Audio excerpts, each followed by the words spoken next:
département de la Loire compte 763 440 habitants répartis sur 323 communes.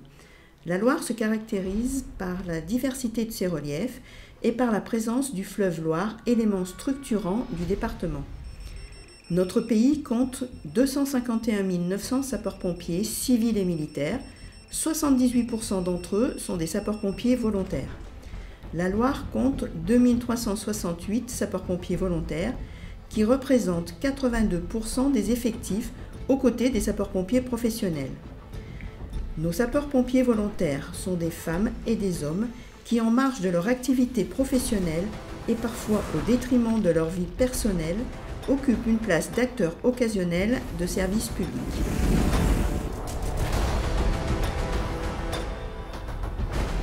Répartis dans 71 centres de secours, les sapeurs-pompiers de la Loire assurent plus de 48 000 interventions de secours annuelles.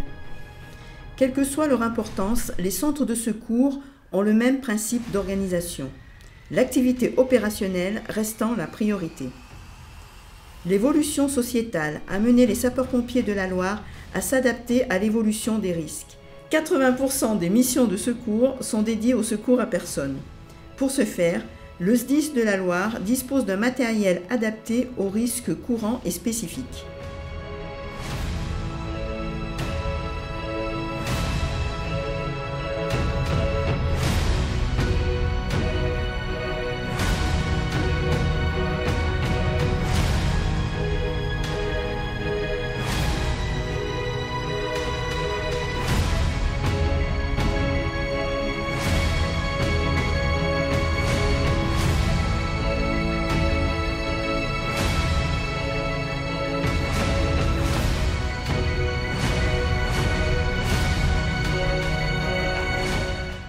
Bonjour, je suis le capitaine Marc Sénès, chef de la compagnie Pila Sud. Mon rôle sur la compagnie est de gérer administrativement et opérationnellement l'ensemble des centres de secours. Il existe plusieurs types de conventions signées avec le SDIS, les conventions de disponibilité, les conventions de formation et les conventions périscolaires. Donc la convention de disponibilité consiste en fait à permettre aux pompiers volontaires de pouvoir, lors de son temps de travail, partir en intervention lorsque celui-ci est alerté. L'importance de signer une convention de disponibilité est d'une part pour le SDIS afin de permettre aux pompiers volontaires de pouvoir partir lors de leur temps de travail, mais également pour l'employeur d'avoir un cadre plus défini, notamment en termes de responsabilité et d'organisation de leur activité. La convention de formation, quant à elle, permet aux pompiers volontaires de pouvoir réaliser leur formation d'avancement, notamment sur leur temps de travail. Donc l'intérêt pour l'employeur de signer des conventions de disponibilité permet d'avoir du personnel sapeur-pompier dans son entreprise formé aussi bien en secourisme qu'en incendie, ce qui permet d'augmenter la sécurité de son personnel. Donc mon rôle en tant que chef de compagnie est d'expliquer et de pouvoir faciliter la signature de la convention entre le SDIS et l'employeur. Parce que lorsqu'un salarié demande à son employeur de faire une convention, il est important de prendre contact avec les services du SDIS pour pouvoir expliquer et mettre en œuvre cette convention. En tout état de cause, c'est l'employeur qui garde la main sur le temps de travail de son agent. Les conventions permettent d'améliorer la réponse opérationnelle des pompiers de la Loire.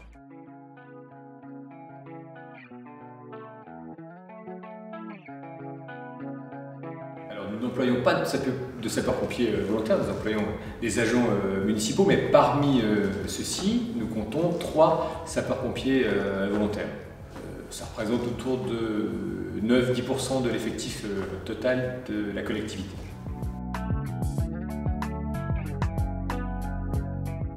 Au sein des effectifs, c'est plutôt sa qualité de secouriste, c'est une forme d'assurance pour l'ensemble de la collectivité et des agents.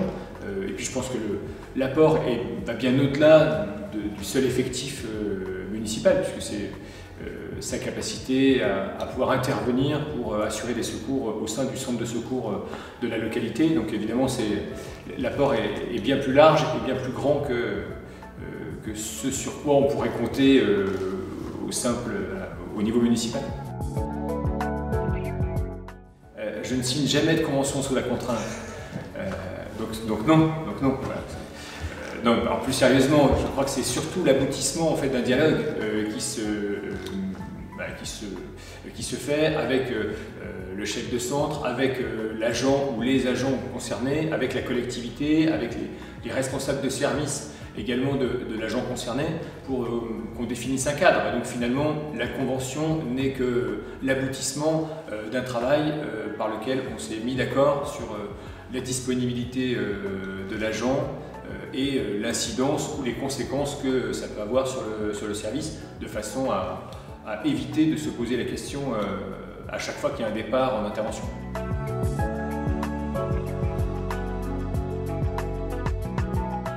Ce sentiment de départ ou non de l'agent, en réalité, elle est évacuée. La priorité, c'est évidemment le service public et le travail qu'a l'agent au niveau de la collectivité. Donc c'est ce qui prime sur le reste.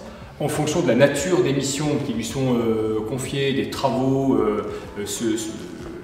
en fonction de la nature des travaux qui lui sont confiés ce jour-là, on décide, enfin le chef de service et l'agent conviennent ensemble de la disponibilité ou non de l'agent en fonction pour qu'il puisse partir en intervention s'il est appelé. Et donc le cadre étant défini, la priorité étant connue, la disponibilité s'organisant en fonction des missions de l'agent, il n'y a plus de sujet quant au départ. Et je pense en tant qu'élu que voilà, lorsqu'il y a départ d'un sapeur-pompier volontaire en intervention, c'est que le besoin est là, et donc il y a une utilité globale, on va dire, de son départ. Donc il n'y a pas de sujet pour moi aujourd'hui. Et puis dans tous les cas, si jamais on constatait un problème, on n'est pas effectivement prisonnier de la convention qu'on a signée. Heureusement, le dialogue n'est pas rompu après la signature d'une convention.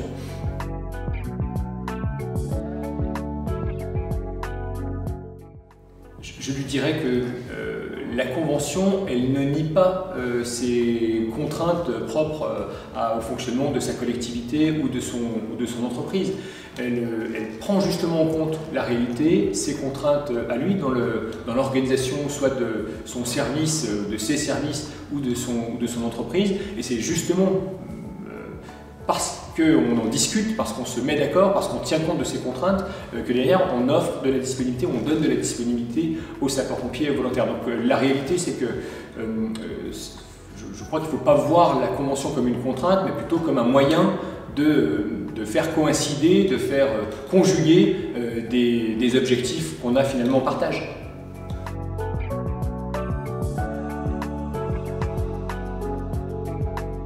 Le bilan pour nous il est très positif. Voilà, il a permis aux uns et aux autres de s'organiser correctement. Et puis c'est une disponibilité, je veux dire, offerte au corps des sapeurs-pompiers. Et donc c'est très bénéfique aussi pour le secours qui est apporté par l'ensemble des personnels.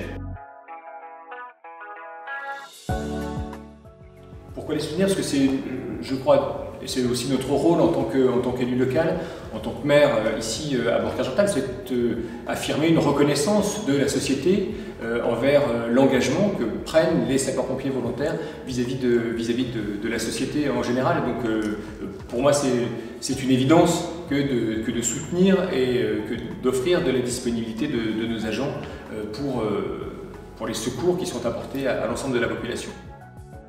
En Nexter System au niveau national, c'est le leader français de l'armement terrestre, avec des activités, donc système au sens véhicule et tourelle, au sens munitions, au sens de filiale. Donc Nexter System Roanne est l'usine vraiment qui porte la compétence d'intégration des systèmes au niveau de Nexter System en France. C'est un établissement qui fait des activités de production, d'études et de soutien. Au niveau de son empreinte sur le territoire, c'est sur le territoire rouennais, au niveau de l'effectif, c'est le plus gros employeur industriel sur le Rouennais. On a 1400 personnels, donc Nexter, plus 200 intérimaires. Le site fait une centaine d'hectares, dont 80 qui sont sur des installations d'essai et 20 hectares qui sont du bâti. Dans l'établissement, nous avons 18 sapeurs-pompiers volontaires qui, chez nous, ont le libellé d'équipiers de seconde intervention, à noter que tout récemment, parmi ces sapeurs-pompiers volontaires, on a deux recrutements féminins. Donc c'est un effectif qui est en augmentation, puisque la croissance d'effectifs de l'établissement a été assez forte ces dernières années, donc cet effectif a augmenté aussi. Et il est à citer que justement, il y a 3 ans, on avait eu une opération de recrutement en lien avec le SDIS, donc tournée en direction des sapeurs-pompiers volontaires pour favoriser le recrutement au sein de Nexter System de ce type de profil. 18 sapeurs-pompiers volontaires sur nos 1400, c'est 1,3% de l'effectif Nexter System One. Donc comme explicité plus haut, le risque incendie est très prégnant au niveau de l'entreprise.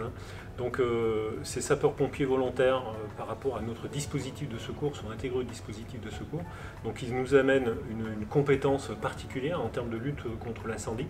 Et en contrepartie, nous, on assure une disponibilité de ces sapeurs-pompiers volontaires, soit par rapport à leurs besoins d'intervention, soit par rapport à leurs besoins de formation.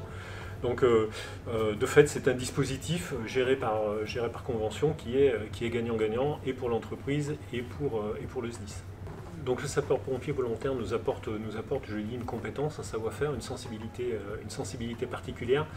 Et puis surtout, par rapport à leur savoir-faire, par rapport à leur formation, par rapport à leur entraînement, on a intégré à nos équipes de secours des personnels qui ont la dimension opérationnelle, qui ont l'expérience terrain et qui sont toujours à jour en termes de savoir-faire et de lutte contre l'incendie.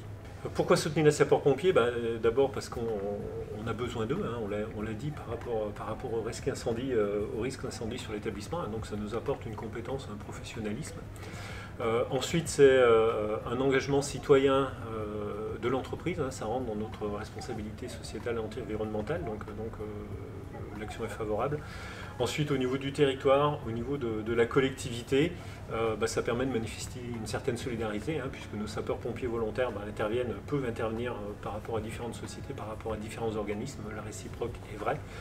Et puis par rapport au corps des sapeurs-pompiers, il est constitué à 80% de sapeurs-pompiers volontaires, donc ces sapeurs-pompiers volontaires de Nexter System, ils concourent au fonctionnement de plusieurs casernes dans le Rouennais. La notion de convention n'est absolument pas contraignante. Alors les relations sont historiques côté SDIS, donc de manière plutôt tacite. On avait déjà ces modes de fonctionnement, le mode de fonctionnement, la mise à disposition de ces salariés était déjà rodé. Formaliser ça via une convention a même plutôt un côté sympathique, parce que j'ai au moins en tête une cérémonie, alors le mot est peut-être un peu excessif, mais en tout cas il y avait présence du SDIS, présence de la direction de Nexter et signature en présence du salarié de cette convention. Et ça permet finalement d'avoir un petit espace de temps où on met en valeur la reconnaissance qu'on peut avoir par rapport à leur engagement, aussi bien côté de l'entreprise que côté SDIS. Donc non, aucun souci, bien au contraire par rapport à la convention. Donc en ce qui concerne les absences des sapeurs-pompiers volontaires, donc moi j'ai pas de sentiment, de perception de difficultés majeures autour de ces aspects de disponibilité.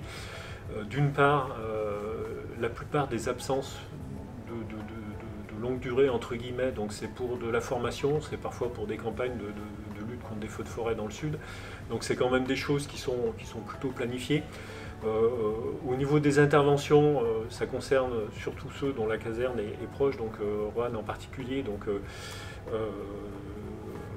s'il y a des absences, c'est plutôt à la prise de poste et c'est géré assez facilement en termes d'information par rapport au manager et en termes de justificatif. Et puis en ce qui concerne ceux qui sont engagés sur des casernes un peu plus lointaines, donc là c'est pas tellement les interventions qui les sollicitent, c'est plutôt les formations, et on retrouve là aussi des absences planifiées. Donc en finale, en conclusion, c'est tout à fait gérable. Il n'y a pas de difficulté particulière pour moi.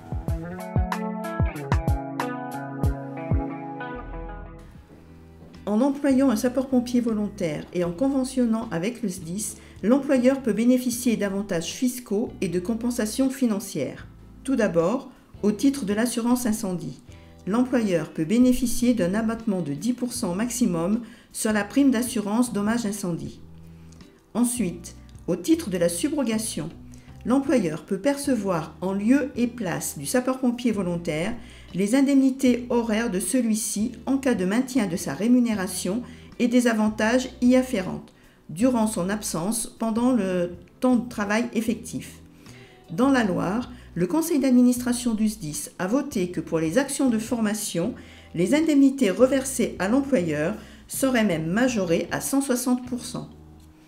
Et enfin, au titre du mécénat, l'employeur peut bénéficier, dans la limite de 5 pour 1000 du chiffre d'affaires, d'un abattement d'impôt sur le revenu égal à 60% du montant équivalent à la rémunération du sapeur-pompier volontaire qui a été maintenu pendant sa mise à disposition pour des missions opérationnelles ou pour des activités de formation dans le cadre des sapeurs-pompiers.